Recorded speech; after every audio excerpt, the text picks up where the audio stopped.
साथियों, 1971 का वह ऐतिहासिक साल जब भारत ने न सिर्फ पाकिस्तान के 90,000 से ज्यादा सैनिकों को घुटनों पर ला दिया था, बल्कि दुनिया के नक्शे को हमेशा के लिए बदलकर एक नए राष्ट्र बांग्लादेश का निर्माण कर दिया था। उस दौर में भी दुनिया को यह मिशन पूरी तरह असंभव लगता था। आज ठीक वैसे ही एक और बड़ा मिशन बैकग्राउंड में चल रहा है, जिसे कई लोग शायद आज भी सिर्फ एक राजनीतिक जुमला समझ रहे हैं, और वह है पाकिस्तान अधिकृत कश्मीर यानी पीओके।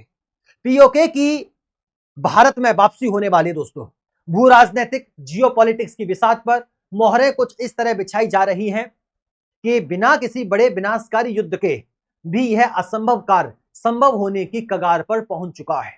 भारत की मौजूदा रणनीतिक तैयारियों, वैश्विक समीकरणों और पाकिस्तान के आंतरिक हालातों को जोड़कर देखें तो यह साफ हो जाता है कि पीओके की वापसी का काउंटडाउन शुरू हो चुका है। इस पूरे घटनाक्रम और भारत के मास्टर प्लान को समझने के लिए सबसे पहले इतिहास की उन कड़ियों को जोड़ना होगा जिन्हें इस विवाद को जन्म दिया। हम बात कर लेते हैं दोस्तों साल 1947 में। साल 1947 में जब देश आजाद हुआ, तब कश्मीर के महाराजा हरि सिंह ने भारत के साथ इंस्ट्रूमेंट ऑफ एक्शन यानी विलय पत्र पर हस्ताक्षर किए थे। कानूनी और संवैधानिक तौर पर पूरा कश्मीर भारत का अभिन्न हिस्सा बन चुका था, लेकिन इसी दौरान पाकिस्तान ने कबीलाई लड़ाकों की आड़ में अपनी सेना को कश्मीर में घुसा दिया। जब यह मामला संयुक्त राष्ट्र यूएन पहुंचा तो वहां सीज फायर की घोषणा कर दी गई। नतीजा यह हुआ कि जो सेनाएं जहां थीं वहीं रुक गईं और एक काल्पनिक रेखा खींच दी गई, जिसे आज हम LOC यानी कि लाइन ऑफ कंट्रोल कहते हैं। इस सीज फायर की वजह से हमारा एक बहुत बड़ा भूभाग पाकिस्तान के अवैध कब्जे में चला गया, जिसे आज हम पीओके कहते हैं।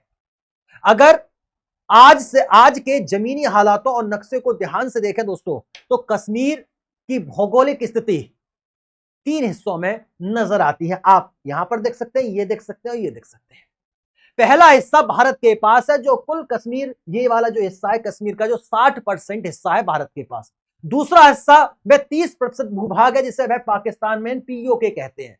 ये 60% है आपका भारत का हिस्सा। यही जो आपका पूरा पीओके यानी कश्मीर है, कश्मीर का ही कुछ हिस्सा पीओके में चला जाता है, जिसे हम 30% कहते हैं, यानी 30% कब्जा है किसका? पाकिस्तान का, और जिसे वह दुनिया के सामने आजाद कश्मीर और गिलगित बल्तिस्तान कहते हैं। तीसरा हिस्सा वह 10% हिस्सा है जो अक्साई चीन है, जिसे चीन ने भारत से छीन लिया था 1962 के युद्ध के दौरान। चीन ने अवैध कब्जा कर लिया था।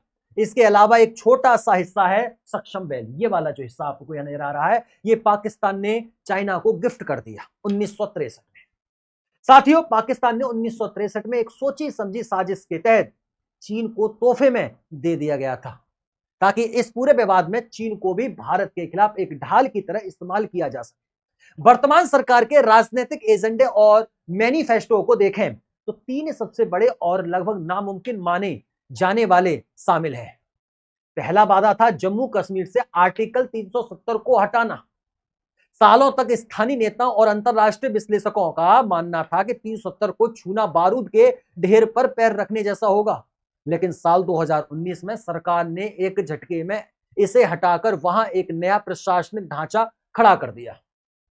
दूसरा बड़ा मुद्दा था भव्य राम मंदिर का, जो कानूनी और शांतिपूर्ण तरीके से पूरा हो चुका है।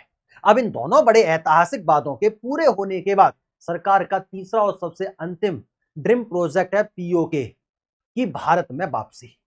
सुरक्षा रणनीतिकारों और देश की शीर्ष लीडरशिप की चाणक्य नीति ने इस मिशन की स्क्रिप्ट को बैकग्राउंड में बहुत ही खामोशी से लिखना शुरू कर दिया। अक्सर आम जनता के मन में यह सवाल उठता है कि पीओके को वापस लेने के पारंपरिक रास्ते क्या हैं? सामान्य तौर पर 3 रास्ते दिखाई देते हैं, लेकिन गहराई से विश्लेषण करने पर ये तीनों ही प्रैक्टिकल नजर नहीं आते। पहला रास्ता यह है कि पाकिस्तान खुद अपनी मर्जी से यह इलाका भारत को सौंप दे, जो कि इम्पॉसिबल है, जो कि उसकी मौजूदा मानसिक स्थिति और सैन्य प्रभाव को देखते हुए बिल्कुल नामुमकिन है। दूसरा रास्ता है अंतरराष्ट्रीय दबाव बनाया जाए या संयुक्त राष्ट्र के हस्तक्षेप का इसमें हस्तक्षेप हो। लेकिन वैश्विक राजनीति में अमेरिका जैसे देश हमेशा अपने हितों के हिसाब से रंग बदलते हैं, और चीन हमेशा पाकिस्तान के ऑल वेदर फ्रेंड के रूप में खड़ा रहता है। तीसरा रास्ता एक पूर्ण सैन्य युद्ध का है, फुल स्केल वॉर।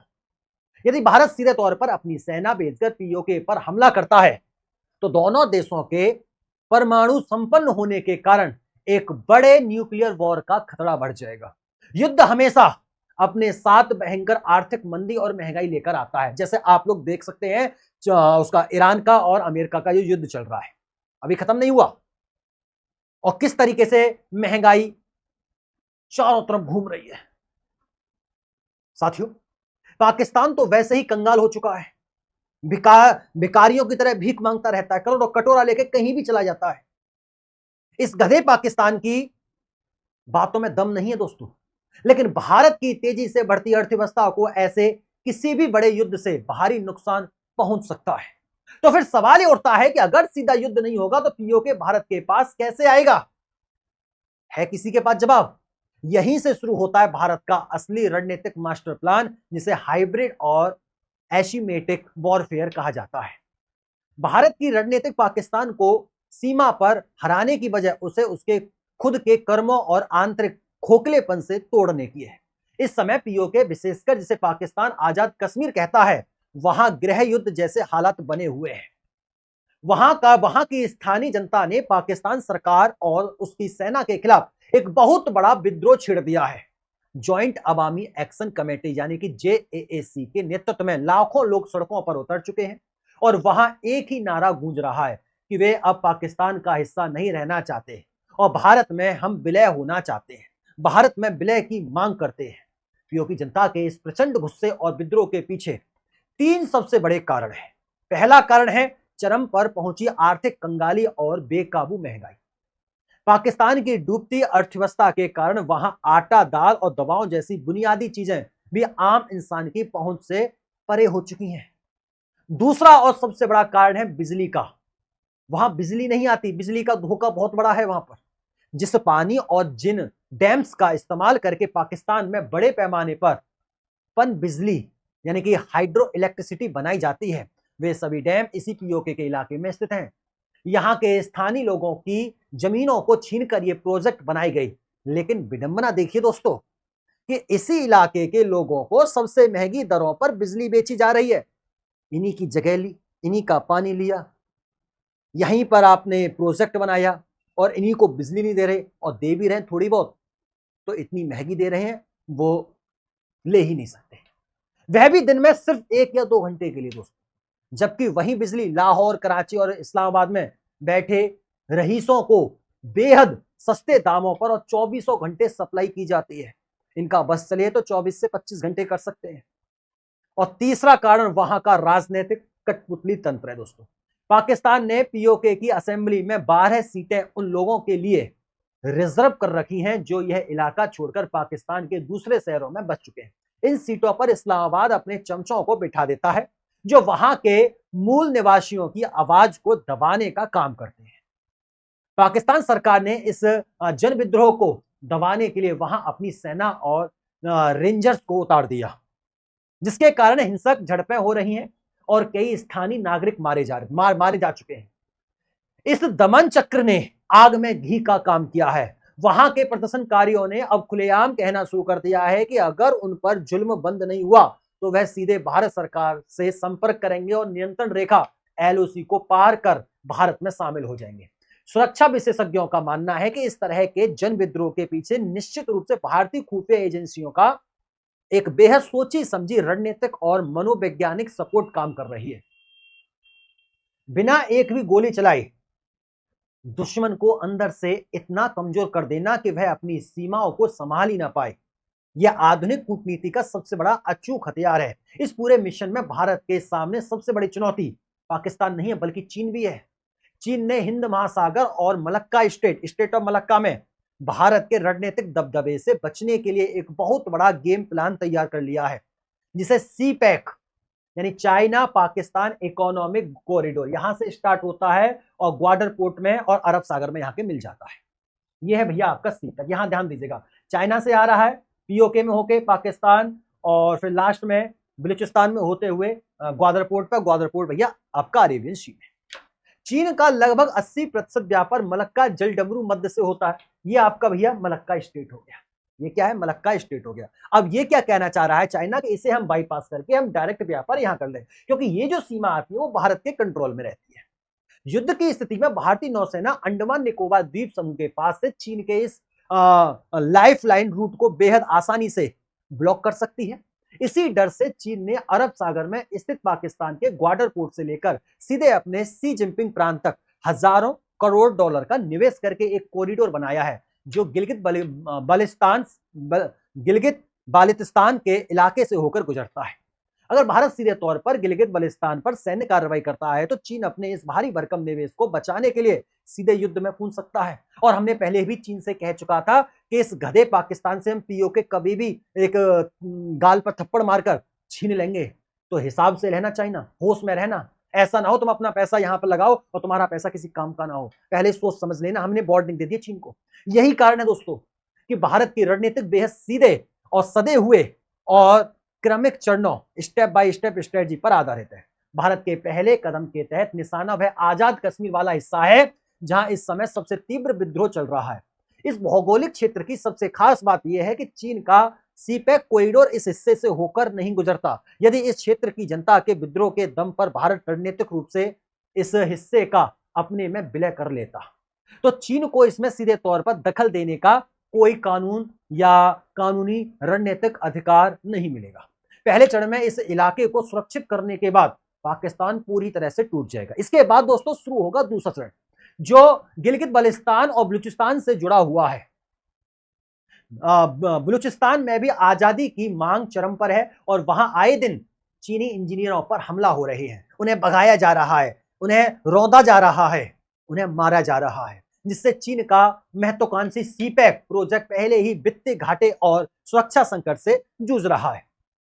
जब भारत रणनीतिक रूप से गिलगित बाल्टिस्तान की ओर बढ़ेगा तब तक पाकिस्तान की स्थिति इतनी बदतर हो चुकी होगी कि वह किसी भी तरह का प्रतिरोध करने की स्थिति में नहीं रहेगा। उस स्थिति में चीन के साथ एक व्यापारिक कूटनीतिक समझौता भी किया जा सकता है कि जमीन पूरी तरह से भारत की संप्रभुता के अधीन रहेगी, लेकिन चीन अपने सीमित व्यापारिक पारगमन के लिए इस सड़क का इस्तेमाल कर सकता है। एक बार जब पूरी टेरिटरी पर भारतीय सेना और प्रशासन का नियंत्रण स्थापित हो जाएगा तो वैश्विक नियमों की चाबी पूरी तरह से नई दिल्ली के हाथ में होगी।